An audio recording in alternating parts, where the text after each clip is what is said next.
Hello friends, आप सभी का स्वागत है गामा चैनल पर। आज मैं आपको पिछले पूरे हफ्ते के इंपॉर्टेंट एंड सेलेक्टेड क्वेश्चंस बताने जा रही हूं। उनके आंसर्स एंड एक्सप्लेनेशंस देखने के लिए वीडियो एंड तक ज़रूर देखें। वीडियो के नोट्स बनाने की आपको कोई ज़रूरत नहीं है, आप इजीली इसे हमारे टेलीग्राम चैनल से डाउनलोड कर सकते हैं। सभी लिंक्स हमारे डिस्क्रिप्शन बॉक्स में दिए गए हैं। So let's start. First question of the week, इनमें से किसे राजस्थान के नए मुख्यमंत्री के रूप में अपॉइंट किया गया है? The answer is A Bhajanlal Sharma. In the month of November and December India की 5 स्टेट्स में विधानसभा इलेक्शन हुए हैं, जिनमें से 3 स्टेट्स में बीजेपी आई है। राजस्थान में बीजेपी की तरफ से मुख्यमंत्री बने हैं Bhajanlal Sharma, who is the 13th CM of Rajasthan. उनसे पहले राजस्थान के मुख्यमंत्री थे कांग्रेस से अशोक गहलोत। भजनलाल शर्मा जयपुर के पास सांगानेर कॉन्स्टिट्यूएंसी से पहली बार एमएलए बने हैं, बट वो बीजेपी के स्टेट जनरल सेक्रेटरी थे फॉर द 4 टाइम्स, और वो हमेशा से आरएसएस और एबीवीपी से एसोसिएटेड थे। राजस्थान के स्पीकर हैं वासुदेव देवनानी। डेप्यूटी सीएम बनाया गया है दिव्या कुमारी और प्रेमचंद बैरवा को, और गवर्नर है कालराज मिश्रा। राजस्थान की कैपिटल इज जयपुर। तो जैसा कि राजस्थान में पैटर्न रहता है, 1 term of BJP and next term of Congress, वही इस बार भी रिपीट हुआ है। बीजेपी से अक्सर वसुंधरा राजे को सीएम बनाया जाता है, बट इस बार बीजेपी का मूड था हर स्टेट में न्यू फेस लाने का, and they have done it. Next question, इनमें से किसे मध्य प्रदेश के नए मुख्यमंत्री के रूप में अपॉइंट किया गया है? The answer is C Mohan Yadav. Doctor Mohan Yadav is from BJP party और वो मध्य प्रदेश के 19th सीएम में है। डॉक्टर मोहन यादव पिछले 3 बार से सिंस 2013 उज्जैन दक्षिण से एमएलए बने हैं। He is from OBC category और वो शिवराज सिंह जी की गवर्नमेंट में हायर एजुकेशन मिनिस्टर थे इन द ईयर 2020। उनके साथ ही मध्य प्रदेश के डेप्यूटी चीफ मिनिस्टर बनाया गया है जगदीश देवड़ा और राजेश शुक्ला को। स्पीकर बने हैं केंद्रीय मंत्री नरेंद्र सिंह तोमर। मध्य प्रदेश के गवर्नर है मांगूभाई सी पटेल। डॉक्टर मोहन यादव से पहले मध्य प्रदेश के 3 बार से मुख्यमंत्री रहे हैं शिवराज सिंह चौहान। मध्य प्रदेश की कैपिटल है lake city Bhopal. Next question, इनमें से किसे छत्तीसगढ़ के न्यू चीफ मिनिस्टर के रूप में अपॉइंट किया गया है? The answer is C Vishnudeo Sai. Vishnudeo Sai Chhattisgarh की 4th चीफ मिनिस्टर हैं। He is also from the BJP party और रिप्रेजेंट करते हैं कुनकुरी असेंबली सीट को, which is in Jashpur district Chhattisgarh. ये बीजेपी की तरफ से छत्तीसगढ़ के स्टेट प्रेसिडेंट थे since 2020। He was also the union minister of state for steel in the first Modi ministry. He is the first tribal leader to hold this post. तो तीनों states में BJP ने एक ओबीसी लीडर, एक tribal leader और एक general category leader बनाया है। छत्तीसगढ़ के गवर्नर हैं विश्वभूषण हरिचंदन। विष्णुदेव से पहले छत्तीसगढ़ के मुख्यमंत्री थे Bhupesh Baghel, who was from Congress party. Chhattisgarh की कैपिटल है रायपुर। नेक्स्ट क्वेश्चन, इनमें से कौन सी country United Nation climate change conference of parties COP29 host करने जा रही है for the year 2024? The answer is C Azerbaijan. ये कॉन्फ्रेंस ऑफ पार्टीज होगी बाकू अजरबैजान में। This place is important because ये वर्ल्ड के पहले ऑयल फील्ड में से एक है। It was developed 1200 years ago. इससे पहले कॉन्फ्रेंस ऑफ पार्टीज 28 हुआ था ग्लासगो स्कॉटलैंड में, which is also an important place because वहाँ से इंडस्ट्रियल रिवोल्यूशन की शुरुआत हुई थी, and it is the birth place of modern steam engine. United Nations climate change conference UNCCC एक एनुअल कॉन्फ्रेंस है जो कि असेस करती है मेंबर कंट्रीज में क्लाइमेट चेंज और उससे रिलेटेड लिए गए स्टेप्स को, ताकि हम सस्टेनेबल डेवलपमेंट को अचीव कर सकें। इसके साथ ही इस कॉन्फ्रेंस में क्योटो प्रोटोकॉल, पेरिस एग्रीमेंट और डर्बन प्लेटफॉर्म डिस्कस किया जाता है, because member countries in protocol से बाइंडेड है कि वो अपनी अपनी कंट्रीज में ग्रीन हाउस गैस एमिशन को कम करेंगे और ज़्यादा से ज़्यादा ग्रीन एनवायरनमेंट बनाने की कोशिश करेंगे। डियर स्टूडेंट्स, अगर सभी एग्जाम रिलेटेड कंटेंट आप एक ही चैनल पर चाहते हो तो अभी इस चैनल को सब्सक्राइब करें और बेल आइकन को प्रेस करें। और अगर एग्जाम प्रेप को आप हाई लेवल पर ले जाना चाहते हैं तो डिस्क्रिप्शन में आपको ऐप और टेलीग्राम चैनल का लिंक मिल जाएगा। नेक्स्ट क्वेश्चन, इनमें से किस कंट्री में यूनाइटेड नेशंस ने officially decade long peace keeping mission को एंड किया है? द आंसर इज ए माली। माली एक लैंडलॉक्ड वेस्ट अफ्रीकन नेशन है। 2012 से वो इस्लामिक एक्सट्रीमिस्ट इंसर्जेंसी फेस कर रहा है। 2013 में फ्रेंच लेड मिलिट्री ऑपरेशन ने इन रिबेल्स को माली की नॉर्दर्न सिटीज़ से निकाला भी था, बट ये इंसर्जेंट्स और यू कैन से जो अटैकर्स थे वो माली के बॉर्डर एरियाज़ पे ही ग्रुप बना करके रहने लगे और वहीं से मालियन और उसके रिलेटेड फ्रेंडली आर्मीज़ पे अटैक करने लगे।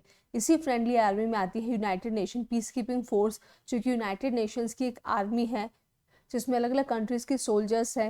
यूनाइटेड नेशंस जहाँ पे पीस चाहता है या जिस कंट्री की हेल्प करना चाहता है वहाँ पे इस फोर्स को भेजता है और यूनाइटेड नेशंस के सोल्जर्स उस कंट्री को प्रोटेक्ट करते हैं।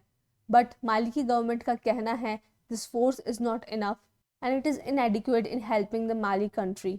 तो इस मिशन के साथ साथ यूनाइटेड नेशन का one of the deadliest peace keeping mission ख़त्म हो जाएगा और इस मिशन में अब तक 300% कैजुअलिटीज़ हो चुकी है।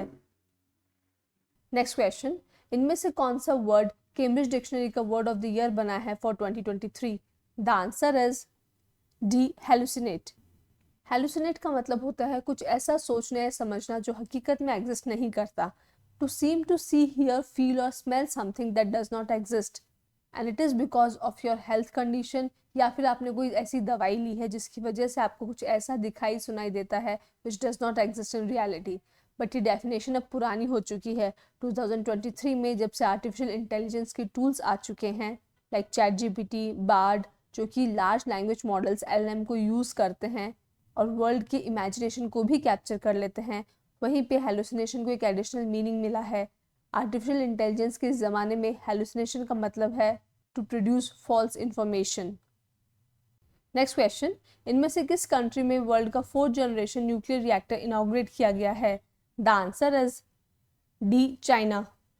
शिडाओ बे न्यूक्लियर पावर प्लांट, जो कि वर्ल्ड का 4th न्यूक्लियर पावर प्लांट है, is located in eastern Shandong province, China. This plant is now operational और ये यूज़ करता है next generation gas cool nuclear reactors. ये डेवलपमेंट चाइना के लिए बहुत क्रूशियल है बिकॉज इस डेवलपमेंट के साथ साथ China has achieved its commitment of reducing carbon emissions and it has secured a sustainable energy future. इस न्यू टेक्नोलॉजी पावर प्लांट की वजह से चाइना की जो डिपेंडेंसी थी on coal fired power plants वो रिड्यूस हुई है, साथ ही its dependency on foreign technologies has reduced and it has achieved efficiency and cost effectiveness. Next question, इनमें से कौन से ऐसे पहले एशियन मैन हैं who will be inducted into the esteemed International Tennis Hall of Fame in US? The answer is B, Vijay Amrit Raj and Leander Pace. International Tennis Hall of Fame located है Newport, Rhode Island, United states में। ये tennis के players और important contributors को honour करता है। इस hall में अब फोटो लगेगी लिएंडर पेस और विजय अमृत राज की। इसके साथ ही India will become the 28th nation which will be represented in this prestigious institution. Next question, इनमें से कौन सी कंट्री वर्ल्ड की सेफेस्ट कंट्री है as per global peace index 2023? The answer is A, Iceland. Iceland का global peace index है 1.12 for their 2023 और ये लगातार 14th टाइम वर्ल्ड की सेफेस्ट कंट्री बनी है to live. Global peace index, in short GPI, इसे तैयार किया है institute of economics and peace IEP ने। ये कुछ 23 इंडिकेटर्स को यूज़ करती है टू असेस पीस अक्रॉस 3 की domains which are societal safety, security, ongoing domestic and international conflict, militarisation level. जिन कंट्रीज़ में कम मिलिट्री है, इंटरनेशनल डोमेस्टिक कॉन्फ्लिक्ट्स कम हैं, सोसाइटी सेफ और सिक्योर है, वही इस इंडेक्स में अच्छा परफॉर्म करता है, अच्छी रैंक लाता है। नेक्स्ट क्वेश्चन, इनमें से किस तारीख को universal health coverage day observe किया जाता है? The answer is D, 12th December. As the name suggests, universal health coverage related है हेल्थ से। ये ग्लोबल रिमाइंडर है जो कि पूरे विश्व को याद दिलाता है हेल्थ केयर सिस्टम कितना असेंशियल है और हेल्थ केयर के साथ फाइनेंशियल प्रोटेक्शन की हमें ज़रूरत है। इस डे को इस्टेब्लिश किया है United Nation General Assembly UNGA ने। इस साल इसकी थीम है health for all, time for action. This comes under World Health Organisation WHO, जिसके हेडक्वार्टर्स है जिनेवा, स्विट्जरलैंड में। स्थापना हुई थी 7 अप्रैल 1948 में और इसके हेड हैं Tedros Adhanom Ghebreyesus. Next question, इनमें से किस तारीख को national energy conservation day observe किया जाता है? The answer is C, 14th December. This day is observed ताकि हर एक कंट्री की एनर्जी एफिशिएंसी और एनर्जी कंजर्वेशन में जो अचीवमेंट हुई है उसे शोकेस किया जा सके। We have bureau of energy efficiency BEE which is under the power ministry in India. इसने लॉन्च किया है नेशनल एनर्जी कंजर्वेशन अवार्ड्स 1991, जो कि इंडस्ट्रीज और एस्टैब्लिशमेंट के कंट्रीब्यूशन को रिकॉग्नाइज करते हैं in reducing energy consumption while maintaining their production. Benjamin Franklin is the person जिन्होंने सबसे पहली बार एनर्जी को डिस्कवर किया था by discovering electricity in 1700। Energy को मापा जाता है जूल्स J में। नेक्स्ट क्वेश्चन, इनमें से किस तारीख को 51st विजय दिवस ऑब्जर्व किया जाता है? द आंसर इज ए 16 दिसंबर।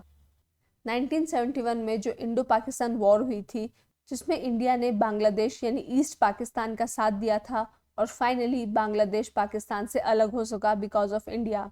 बांग्लादेश इस दिन को विजय दिवस के रूप में भी सेलिब्रेट करता है to remember the bravery sacrifices of the Indian defence forces. 16 December is the Vijay Diwas जो कि 1971 वॉर की याद में मनाया जाता है।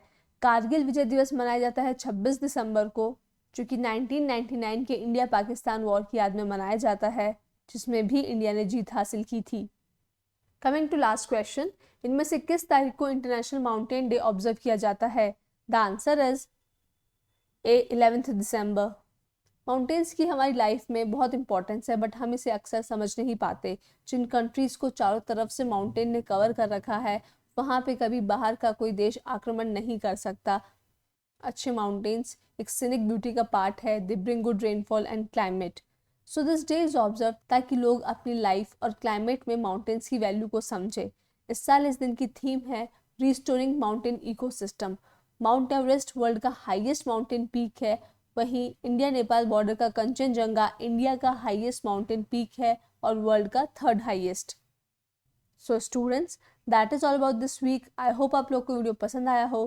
Please do not forget to like, share and subscribe. Thank you for watching. Keep learning, keep revising. जय हिंद, जय भारत।